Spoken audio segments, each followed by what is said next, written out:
Hi friends, ఈరోజు మనం Hindu marriage act 1955 గురించి తెలుసుకుందాం.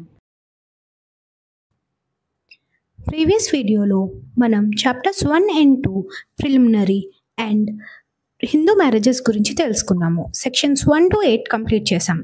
ఇప్పుడు సెక్షన్స్ 9 to 12 గురించి తెలుసుకుందాము. Restitution of conjugal rights and judicial separation and nullity of marriage గురించి ఈ వీడియోలో మనం ఎక్స్క్లూజివ్గా డీల్ చేద్దాము. Section 9 restitution of conjugal rights అంటే నా వైఫ్ ఆర్ హస్బెండ్ నా నుంచి దూరంగా వెళ్ళిపోయింది, మమ్మల్ని కలిసి ఉండమని ఒక డిగ్రీ పాస్ చేయండి అని చెప్పి వేసే పిటిషన్ని restitution of conjugal rights. Restitution అంటే మళ్ళీ తిరిగి దాన్ని ఉంచడం అన్నమాట. కాంజుగల్ రైట్స్ అంటే ఈ హస్బెండ్ అండ్ వైఫ్ రిలేషన్ మళ్ళీ ఎఫెక్ట్లోకి తెచ్చేది అన్నమాట. Withdrawal from society without reasonable cause అనేది ఒక ఎసెన్షియల్ ఎలిమెంట్ అన్నమాట. అంటే ఎవరైతే పిటిషన్ వేస్తున్నారో వాళ్ళు అగ్రీవ్డ్ పార్టీ అయ్యి ఉండాలి, వాళ్ళ వైఫ్ ఆర్ హస్బెండ్ వదిలి వెళ్ళిపోవాలి అండ్ అది కూడా వితౌట్ ఎనీ రీజనబుల్ కాజ్ వెళ్ళిపోవాలి.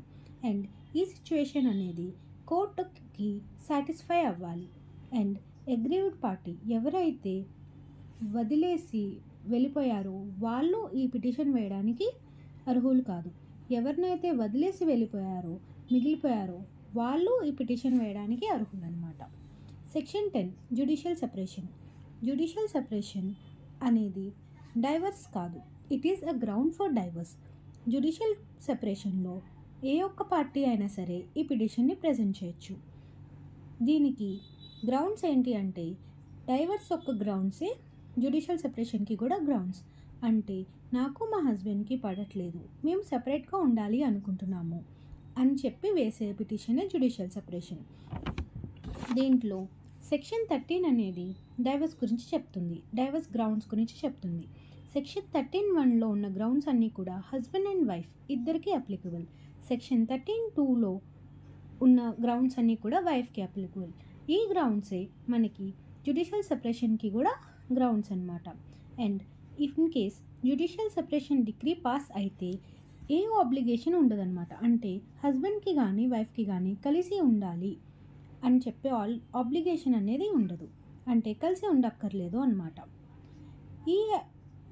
ఈ డిగ్రీ పాస్ అయిన తర్వాత కూడా ఏ ఒక్క పార్టీ అయినా వచ్చి మేము కలిసి ఉండాలి అనుకుంటున్నాము అని అంటే అప్పుడు ఆ డిగ్రీని రిసెండ్ చేస్తుంది, మారుస్తుంది కోర్టు.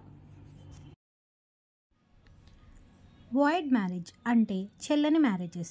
ఈ యాక్ట్ అమల్లోకి వచ్చాక ఏ మ్యారేజెస్ అయితే సెక్షన్ 5(1), 4 and 5 క్లాజెస్లో అప్లికబుల్ ఉంటాయో ఆ మ్యారేజెస్ని నల్ అండ్ వాయిడ్ కింద చెప్తారు.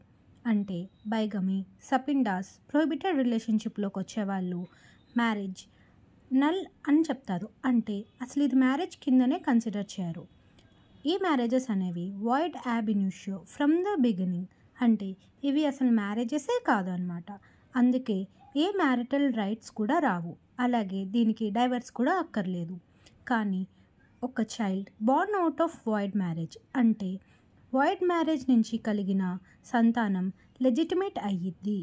అంటే వాళ్ళ తాతల ఆస్తి క్లెయిమ్ చేసుకోవచ్చు. ఒక నార్మల్ చైల్డ్కి ఎలా అయితే అన్ని హక్కులు ఉంటాయో ఈ వాయిడ్ మ్యారేజ్ నుంచి వచ్చిన చైల్డ్కి కూడా అన్ని హక్కులు ఉంటుంది. Section 12 voidable marriages. ఈ మ్యారేజ్ అటు వాయిడ్ కాదు, ఇటు వ్యాలిడ్ కాదు. వాయిడబుల్ అనేది ఒక్క పార్టీ ఒక ఆప్షన్తో ఉంటుంది. వీళ్ళు కలిసి ఉండాలి అనుకుంటే ఏ లోపాలు ఉన్నా సరే కలిసి ఉండొచ్చు, లేదంటే విడిపోవాలి అనుకుంటే కోర్టుకి వచ్చి డిగ్రీ ఆఫ్ నలిటీని తీసుకోవచ్చు. ఈ వాయిడబుల్ మ్యారేజెస్కి అప్లై చేసేవాళ్ళు ఈ యాక్ట్ ముందు మ్యారేజెస్ అప్లికబుల్ అండ్ ఈ యాక్ట్ వచ్చిన తర్వాత కూడా మ్యారేజ్ అనేది వాయిడబుల్ కింద డిక్లేర్ చేయించుకోవచ్చు. అండ్ వీటికి వచ్చిన గ్రౌండ్స్ ఏంటి అంటే not been consummated due to impotency వల్ల వీళ్ళు కలవలేకపోతే, లేదంటే incapable of giving valid consent due to any mental disorder or recurrent attacks of insanity. ఈ కన్సెంట్ అనేది ఇవ్వలేకపోతే దాన్ని కూడా వాయిడబుల్ మ్యారేజ్ కిందే కన్సిడర్ చేస్తారు. కన్సెంట్ అనేది ఫోర్స్ ఆర్ ఫ్రాడ్ కింద ఉంటే అది కూడా వాయిడబుల్ మ్యారేజ్ అనేది ఉంటుంది. ఎవరైతే ఫోర్స్ ఉపయోగిస్తున్నారో వాళ్ళు ఇక్కడ అగ్రీవ్డ్ పార్టీ కాదు. ఎవరిపైన అయితే ఫోర్స్ బడుతుందో వాళ్ళు అగ్రీవ్డ్ పార్టీ అనమాట. ఈ అగ్రీవ్డ్ పార్టీ కోర్టుకి వచ్చి దీన్ని వాయిడబుల్ కింద డిక్లేర్ చేయమని అడగచ్చు. అంతేగాని ఎవరు ఫోర్స్ ఉపయోగిస్తున్నారో వాళ్ళు కోర్టుకి రావడానికి లేదు. Pregnant by another person. ఏ అబ్బాయి అయితే ఒక అమ్మాయిని పెళ్లి చేసుకుంటున్నారో ఆ పెళ్లి చేసుకునే నాటికి ఆ అమ్మాయి వేరొకరు వల్ల ప్రెగ్నెంట్ అయితే అప్పుడు కూడా వాయిడబుల్ మ్యారేజ్ కిందే కన్సిడర్ చేస్తారు. అండ్ ఎప్పుడు ఈ పిటిషన్ అనేది ఈ వాయిడబుల్ మ్యారేజ్ కింద డిక్లేర్ చేయమని పిటిషన్ అనేది ఎప్పుడు మెయింటైనబుల్ కాదు అంటే ఎవరైనా ఫోర్స్ ఉపయోగించున్నప్పుడు ఆ ఫోర్స్ ఆగిపోయి, అంటే ఎవరైనా బలవంతంగా మ్యారేజ్ చేసుకొని ఆ బలవంతం అనేది ఆగిపోయిన తర్వాత 1 year తర్వాత పిటిషన్ కానీ పెట్టుకుంటే, అంటే ఫోర్స్ ఆగిపోయిన 1 year లోపల పిటిషన్ వేయాలి అనమాట. 1 year తర్వాత పిటిషన్ వేస్తే ఇది చెల్లదు. అండ్ ఫోర్స్ ఆగిపోయిన తర్వాత తన ఇష్టపూర్వకంగా హస్బెండ్ అండ్ వైఫ్ కింద కలిసి ఉన్నా సరే ఈ పిటిషన్ అనేది వేయడానికి లేదు. అండ్ ఈ ఫ్యాక్ట్స్ ఏవైతే మెటీరియల్ ఫ్యాక్ట్స్ ఉన్నాయో అవి ఇగ్నోర్ చేసేసి పెళ్లి చేసుకొని, అంటే ఏవైతే ఇప్పుడు లోపాల కింద చూపిస్తున్నారో ఈ పిటిషన్లో ఆ లోపాలు పెళ్లి టైంకి పెద్ద పట్టించుకోకుండా పెళ్లి చేసుకొని ఇప్పుడు అవే లోపాలతో వాయిడబుల్ మ్యారేజ్ కింద డిక్లేర్ చేయమని రాకూడదు. అండ్ ఈ పిటిషన్ అనేది 1 year లోపలే ఇన్స్టిట్యూట్ చేయాలి అని. Marital intercourse did not take place after discovery of set ground.